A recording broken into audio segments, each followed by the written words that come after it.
le livre des psaumes, et nous lirons ensemble le psaume 45. Le psaume 45. Au chef des chantres sur les lys des fils de Corée, cantiques, chants d'amour. Des paroles pleines de charme bouillonnent dans mon cœur. Je dis, mon œuvre est pour le roi. Que ma langue soit comme la plume d'un habile écrivain.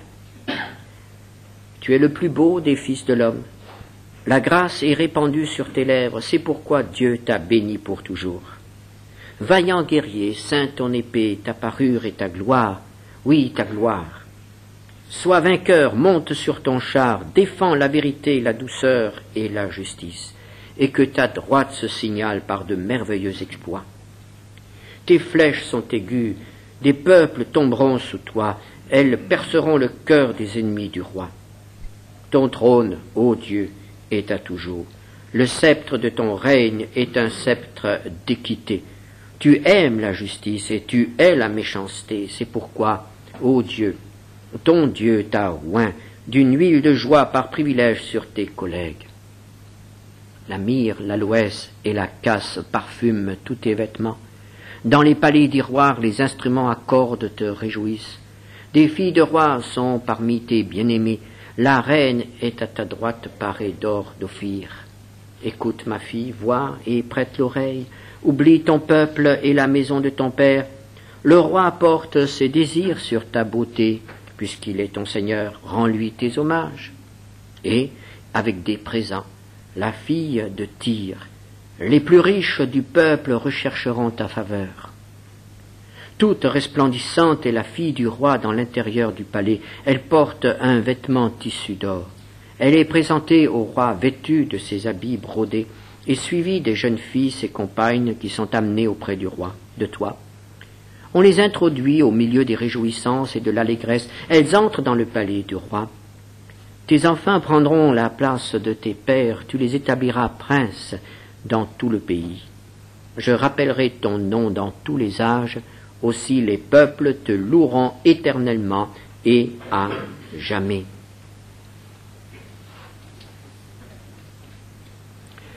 Nous ne méditerons que les 2 premiers versets de ce beau psaume qui est un chant d'amour qui est destiné au roi et bien entendu non seulement à un roi terrestre. On comprend très bien que ces paroles dépassent de loin ce que l'on peut dire à un homme, mais elles sont destinées au Messie, le roi des rois. Le roi dans toute sa splendeur, dans toute sa gloire, et le roi avec à côté de lui l'épouse bien-aimée qui est l'Église. C'est un psaume messianique, c'est un psaume qui annonce l'instauration du règne de Christ sur terre. C'est un très beau psaume. Mais nous n'allons pas l'étudier ce matin. Je voudrais tout particulièrement attirer votre attention sur quelques mots qui se trouvent au début de ce psaume et qui nous serviront de fil conducteur pour notre méditation ce matin. Et ces mots sont « Mon œuvre est pour le roi ». Mon œuvre est pour le roi. Voici un homme qui avait conscience de travailler pour le roi. Pour qui? C'est la grande question qui peut être posée. Pour qui travaillons-nous? Pour qui entreprenons-nous quelque chose? Pour qui nos efforts? Pour qui le temps que nous passons à le faire? Pour qui nos sacrifices?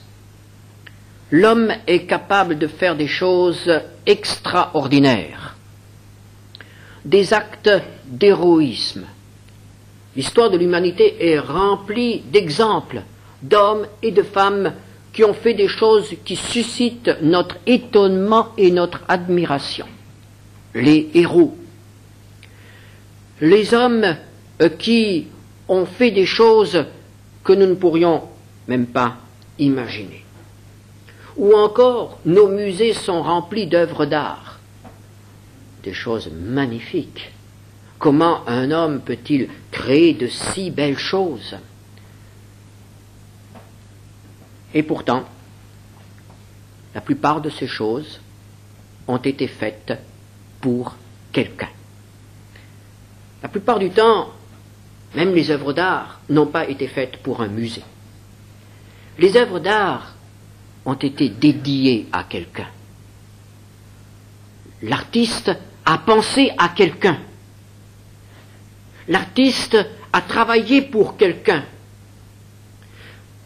Même certains livres sont dédiés à quelqu'un.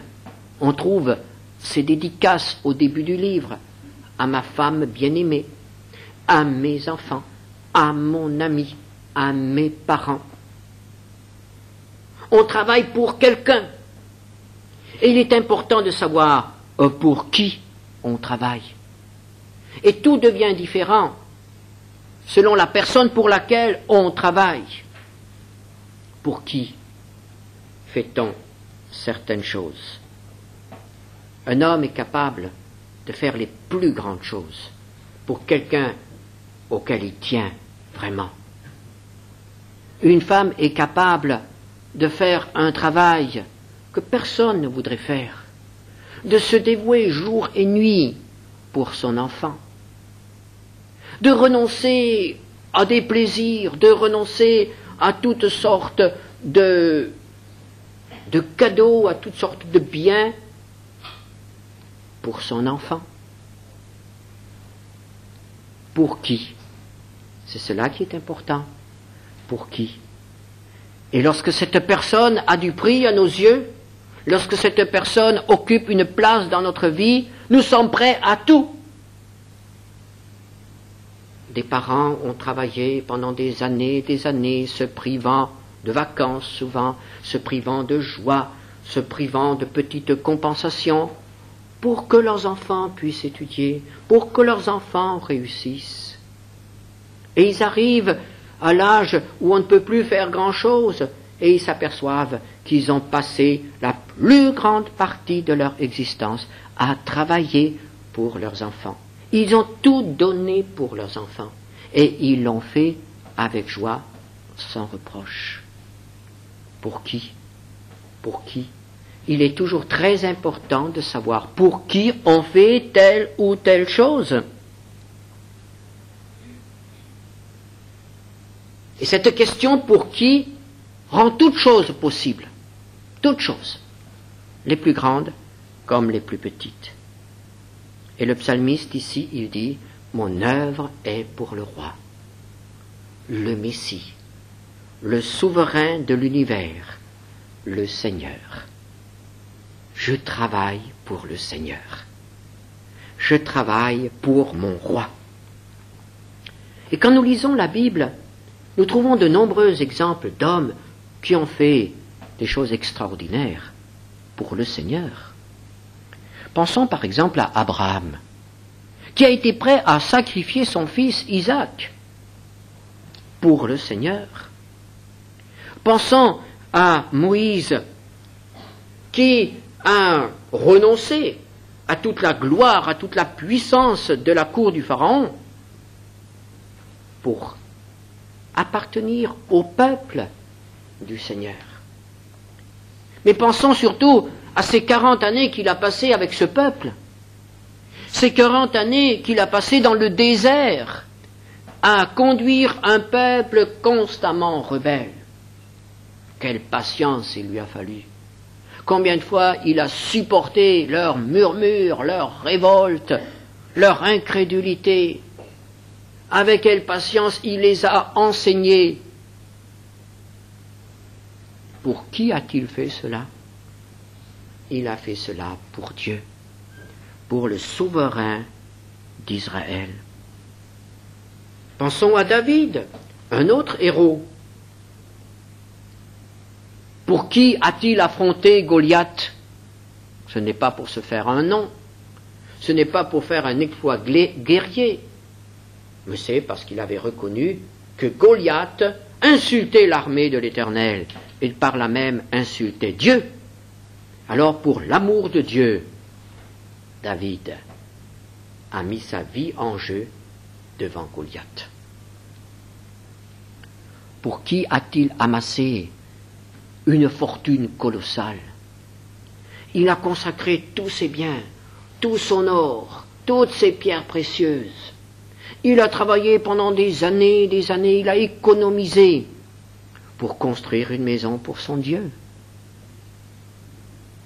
Une maison magnifique, qui sera le temple de Salomon.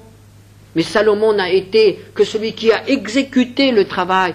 Tout a été préparé par son père. Les plans, les matériaux et même les ouvriers ont été préparés. Salomon n'avait qu'à exécuter, c'est la raison pour laquelle c'est allé si vite. Mais c'était le fruit du travail de David. Et nous pourrions continuer ainsi, nous pourrions arriver jusqu'à l'apôtre Paul.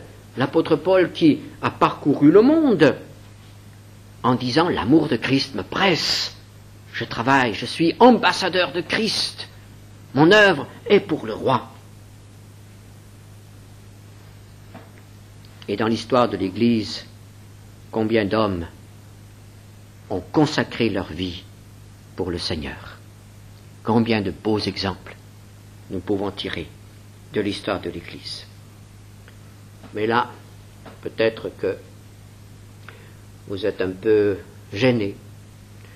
Peut-être que vous dites, oui, c'est vrai, il y a dans le passé des hommes qui ont fait de grandes choses.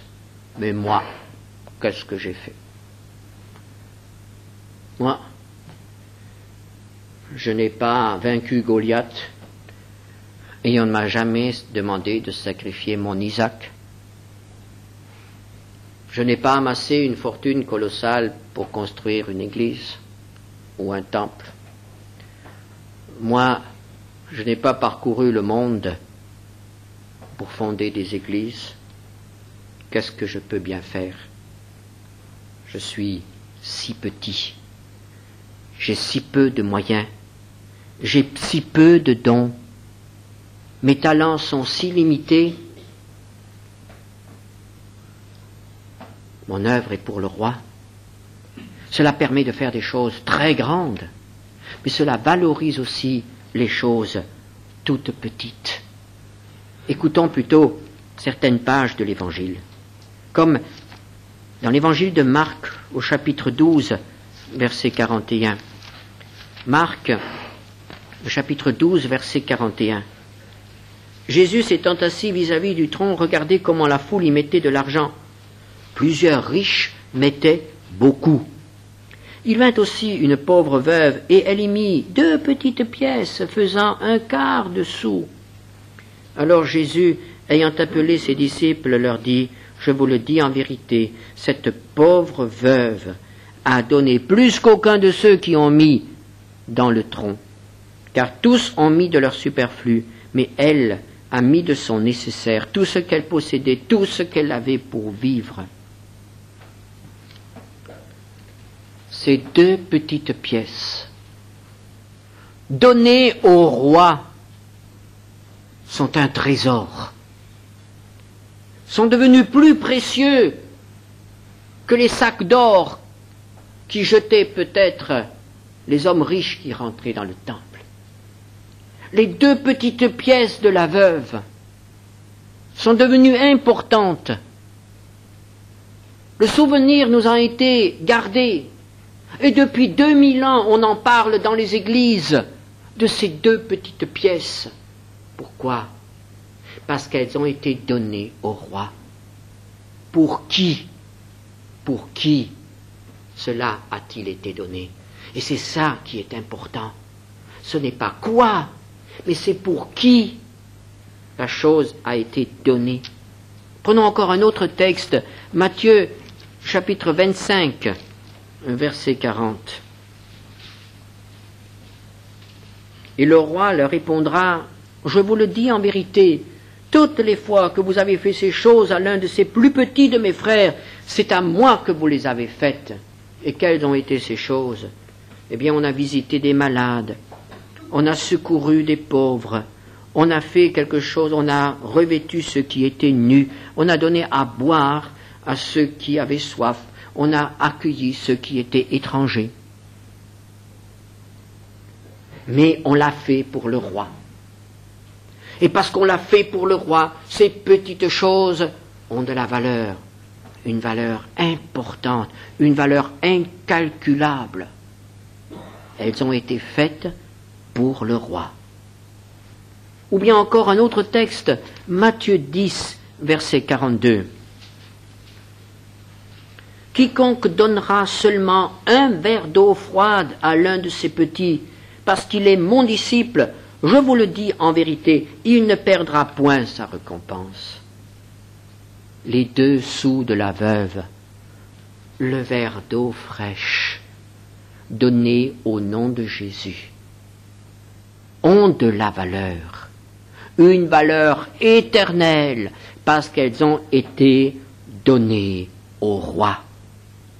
Toutes ces petites choses, ces choses qui n'ont aucune importance aux yeux du monde, qui ne comptent pas, qui ne font pas le poids, ces petites choses sont un trésor, sont valorisées à cause de leur destinataire.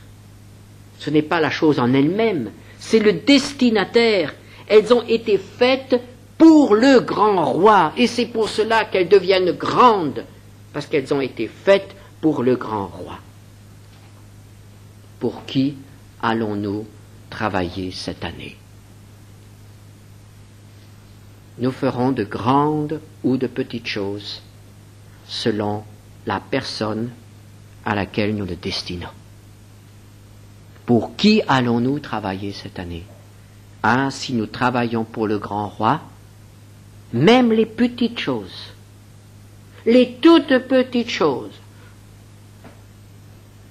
même par exemple ce qu'a fait l'équipe de nettoyage hier dans cette salle, pour qu'aujourd'hui nous soyons à l'aise, ces petites choses, eh bien, voilà, tout cela a de la valeur. Tout cela a été fait pour le grand roi. Le pour qui détermine aussi le comment. Lorsque nous avons à faire quelque chose pour un personnage important, cela se ressent. Lorsque nous avons à travailler pour un client important, on s'applique beaucoup plus que pour un petit client qui passe par hasard devant notre boutique. Tandis que si c'est pour quelqu'un de très important, qui va nous rapporter encore d'autres clients, alors on soigne notre marchandise. On fait très attention. C'est un grand client, c'est très important. Si à nos yeux, la personne pour laquelle nous travaillons est très importante, alors cela se ressentira dans notre travail. Ou si nous avons peur de cette personne. Si nous avons peur de cette personne, alors évidemment notre travail s'en ressentira aussi. Nous ferons très attention, mais il manquera quand même quelque chose.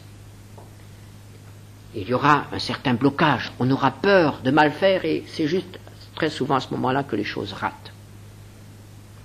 Mais regardez un peu un enfant, un petit enfant, vous lui donnez une page, une feuille blanche et quelques crayons. Et vous lui dites dessine. Eh bien il va dessiner. Et tout à coup vous lui dites fais un dessin pour maman. Et soudain le dessin devient différent. Soudain, la petite langue sort et on s'applique. Oh, ça ne sera pas une œuvre d'art. Mais ça sera différent. Ce n'est pas n'importe quel dessin. La chambre est remplie de dessins, mais il y en a un qui est pour maman. Et celui qui sera pour maman, celui-là, on va s'appliquer. Pour maman, ou pour papa, ou pour quelqu'un que l'on aime. C'est le pour qui. Pour qui. qui détermine la qualité, le comment. Si nous travaillons pour le roi, comment travaillons-nous? Je dois dire que parfois, parmi les chrétiens et dans le monde évangélique, on n'est pas trop regardant, on n'est pas trop précis quand on travaille pour le Seigneur. On se contente d'un à peu près. Oh, le Seigneur comprend pourvu qu'il y ait la bonne volonté. Et on fait parfois un peu du bricolage. Et je dois dire que ce n'est pas un bon témoignage. Parce que finalement, les gens qui viennent assister, par exemple, à une fête, à une présentation de quelque chose, qui viennent écouter une chorale, mais ces gens-là ont l'habitude d'entendre autre chose et de voir autre chose. Actuellement, on voit des choses qui sont très bien préparées. Et quand on voit que les chrétiens se contentent d'un travail médiocre, on se dit, tiens, mais ou bien ils sont médiocres, ou bien ils ne respectent pas trop les personnes ou la personne pour laquelle ils travaillent, puisqu'ils pensent que ça peut passer, cette marchandise-là peut passer. Les choses ont quand même un petit peu évolué. Mais je me souviens d'une époque où souvent, entre collègues, on plaisantait un petit peu, et puis on disait, voilà, dans les campagnes, par exemple, eh bien, tous les beaux fruits sont vendus, et quand la récolte est passée, il y a encore quelques fruits à moitié entamés, à moitié pourris, eh ben, ça sera pour le missionnaire ou pour le pasteur. Ou bien, à l'époque où on n'avait pas trop de vêtements, eh bien, les vêtements étaient presque usés jusqu'à la corde, eh ben, ça sera pour les enfants du missionnaire, après, quand mes enfants ne pourront plus le porter. Évidemment, n'est-ce pas? Mais, bon, les choses ont beaucoup changé depuis. Les pasteurs ne sont pas à plaindre, loin de là, ni les missionnaires. Mais dans l'œuvre du Seigneur, très souvent, nous avons encore cette réaction. Ce qui ne va plus pour le client, ce qui ne va plus pour le monde, ça peut encore faire l'affaire pour l'Église. Ça peut encore faire l'affaire pour la mission. Et je vous assure que mon épouse, lorsqu'elle trie les vêtements, parfois elle est obligée de jeter bien des choses que les gens lui apportent, mais on ne peut pas envoyer ça en mission. C'est pas possible. C'est un mauvais témoignage. On ne peut quand même pas envoyer des choses qui sont déchirées, qui sont sales. Mais qu'est-ce que c'est ce témoignage qui est rendu dans ces conditions-là? Et je crois que tous les anciens parmi nous pourraient raconter des histoires de ce genre, en citer de nombreux. Parce que, c'est pour le Seigneur, donc tout va pour le Seigneur. Tout à l'heure, je parlais des 2 pièces dessous de la veuve, et je disais même les plus petites choses. Oui, mais ça dépend. Ça dépend. Pour qui travaillons-nous et comment travaillons-nous? Quel travail est prioritaire dans notre emploi du temps? Quand j'ai fait tout ce qui m'intéresse, quand j'ai fait tout ce qui me concerne, je dispose encore d'une demi-heure, eh bien je vais la consacrer au Seigneur. On consacre au Seigneur les restes. On consacre au Seigneur les restes de notre temps, le reste de notre force. Je ne peux pas venir à la réunion parce que j'ai autre chose à faire. Mais où sont les priorités? Où sont les priorités? Pour qui travaillons-nous? Pour qui venons-nous? Est-ce pour le roi? Qu'est-ce qui peut nous retenir à la maison alors que le roi nous a invités, alors que le roi est présent, que le roi nous attend? Les priorités. Mon œuvre est pour le roi. Nous travaillons pour le maître de l'univers et cela doit se voir. Je vous ai peut-être déjà raconté cette histoire. Il s'agit du fondateur de l'école biblique de Beatenberg, M. Wassotzug, qui était un homme très énergique et qui connaissait bien les missions, un homme de Dieu. Et dans l'école biblique de Beatenberg, il y a un principe, c'est que les jeunes qui viennent se former ne doivent pas seulement avoir une formation intellectuelle, ce qui veut dire que nous avions tous les jours au moins 2 heures de travaux pratiques. Les uns dans la forêt, les autres aux cuisines, dans les chambres, enfin chacun avait son petit travail à faire et je vous assure qu'il fallait que ce soit bien fait. Moi, par exemple, j'ai eu plusieurs responsabilités, mais l'une d'entre elles qui m'a fait particulièrement transpirer, c'était de passer à la paille de fer les parquets des chambres, et il fallait que ça brille, je vous assure. Et j'en avais tous les matins plusieurs chambres à astiquer au pied à la paille de fer. À cette époque-là, on cirait encore les parquets, alors la moindre goutte d'eau faisait d'affreuses taches sur les parquets. Certaines personnes qui aimaient se laver à grande eau, je vous assure que moi, quand je venais après, j'étais pas très heureux. Bon. Mais on nous a raconté l'histoire de M. Wassotzug quand un jour, il va commencer son cours biblique et il dit « Qui a entassé le bois dans le jardin ?» Alors, quand il posait des questions comme ça, c'était un silence, c'était un petit peu... Et il y en a un qui finalement se lève et il dit « C'est moi ». Et il a dit « Mon ami, ton travail n'est pas digne d'un serviteur de Dieu. Tu vas démolir cette pile de bois et tu vas me la monter, mais alors au cordeau. Que ce soit beau. » Oui. Peut-être que ce jeune étudiant est devenu un évangéliste, un missionnaire, je ne connais pas son nom. Peut-être qu'il était très doué. Mais il avait fait ce travail manuel, empiler des bûches de bois. Hein. On dit, oh, qu'importe, hein, qu'est-ce que ça a à voir avec le royaume de Dieu? Ça a à voir. Parce que tout dépend de la manière dont je travaille et pour qui je travaille. Si ce n'est qu'un travail, je le ferai mal. Mais si je sais que c'est pour le roi, tout ce que vous le faites, nous dit l'apôtre Paul, faites-le au nom du Seigneur Jésus.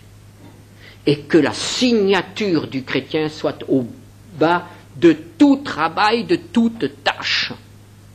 Que ce soit la vaisselle, que ce soit le ménage, que ce soit le travail n'importe où, tout notre travail est un culte rendu à Dieu parce que le monde nous juge d'après notre travail. Le meilleur pour Jésus. Dieu n'aime pas ce qui est médiocre. Penchez-vous sur les merveilles de la création. Tout est beau. Tout est d'une précision merveilleuse, admirable. Tout est en ordre dans l'univers. Et il voudrait que nous aussi, nous puissions travailler comme cela. Pour qui, comment et finalement pourquoi, dans quel but? Le plus grand dévouement peut devenir abject.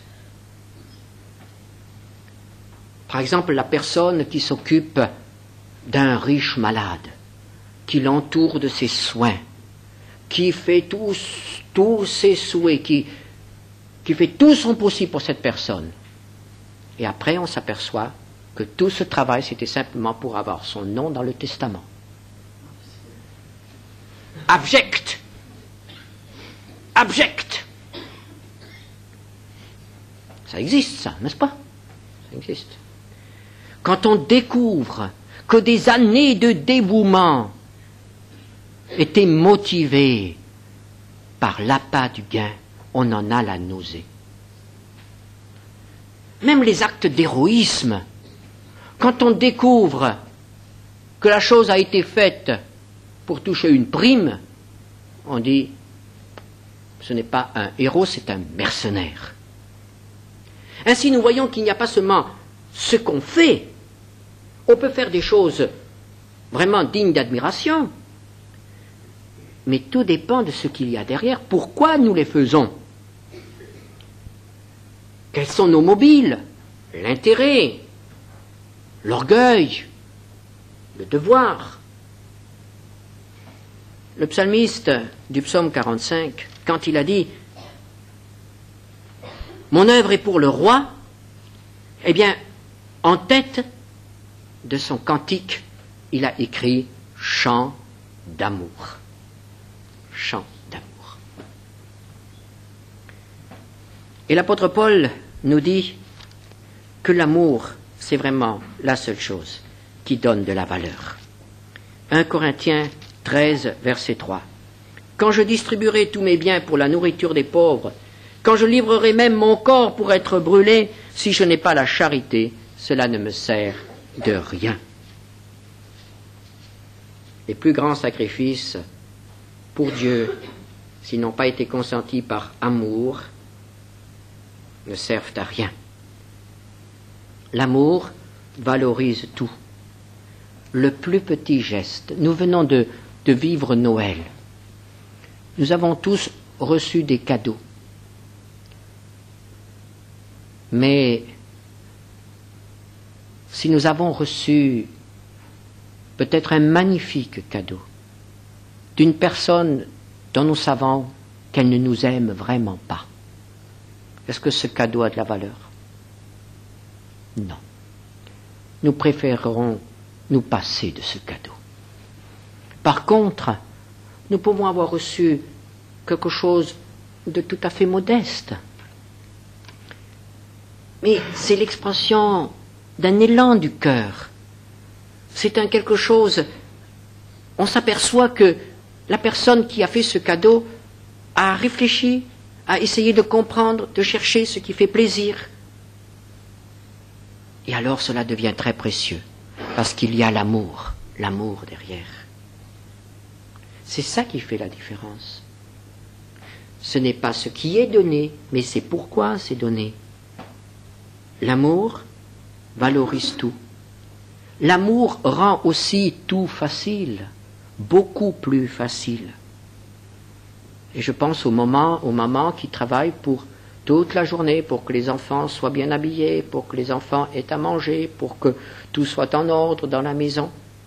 Mais s'il n'y avait pas d'amour, ce serait un esclavage. Quand il n'y a plus d'amour, c'est de l'esclavage. Pour qui donnons-nous? Pour qui travaillons-nous? Pour qui luttons-nous? Pour le roi. Pourquoi? Par amour. C'est cela la réponse. Et voyez-vous, je crois que nous devons découvrir à nouveau cette notion de travailler par amour.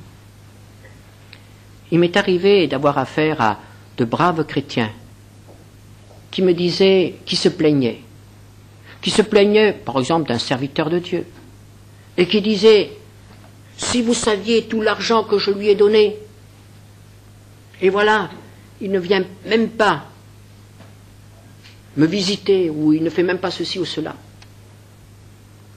Mais alors je dois dire à ces gens, mes pauvres amis, ce que vous avez fait, eh bien ça ne va rien vous rapporter. Parce que vous l'avez fait pour un homme. Vous avez donné votre argent à un homme, à son œuvre. C'est à Dieu qu'il fallait le donner. Les hommes décevront toujours. Ce que nous donnons aux hommes est toujours perdu pour nous. Mais ce que nous donnons à Dieu, pour l'œuvre de Dieu, ça a de la valeur, même si c'est peu de choses. On entend parfois des chrétiens dire, pendant tant d'années, j'ai fait ça et ça pour telle personne. Et voilà, ils ne sont pas reconnaissants. Si tu l'as fait pour une personne, c'est perdu. Si tu l'as fait pour Dieu, ça a de la valeur. Ne voyons pas la personne. Ne voyons pas les hommes, mais servons le Seigneur. Le roi dira, vous m'avez accueilli, vous m'avez donné à manger, vous m'avez visité. Et ils répondront, mais quand? Ce que vous avez fait aux petits. Eux ne voyaient que les petits, ne voyaient que les hommes, mais il y avait le Seigneur derrière. Et si nous avons le regard de servir le Seigneur, pas les hommes, pas faire des choses pour les hommes, nous serons toujours déçus si nous travaillons pour les hommes, pour que les hommes nous disent merci. Jamais. Mais travaillons pour le Seigneur. Et là, nous ne serons jamais déçus. Est-ce que vous avez l'impression aujourd'hui d'avoir travaillé en vain au cours de ces dernières années? Est-ce que vous avez l'impression d'avoir donné en vain, d'avoir souffert en vain? Alors posez-vous la question, pour qui l'avez-vous fait? Et peut-être que vous vous apercevrez que vous l'avez fait pour une œuvre, pour une église, pour des amis, pour un serviteur de Dieu. Effectivement, vous vous êtes trompé de destinataire. Ne vous trompez pas de destinataire. Travaillez pour le roi. Mon œuvre est pour le roi. Et c'est lui que je sers. Dans le petit, dans ceux qui sont sur mon chemin, dans ceux que le Seigneur place devant moi, c'est lui que je sers. Et alors, je ne serai jamais déçu. Que notre amour pour le Seigneur nous pousse à travailler. Tout ce qui n'est pas fait par amour, ce qui est fait par devoir ou par intérêt est perdu. Ce qui est fait par amour, c'est de l'or, de l'argent, des pierres précieuses que nous retrouverons là-haut. Et qu'au cours de cette année, notre travail réjouisse le Père, réjouisse le Roi. Prions ensemble.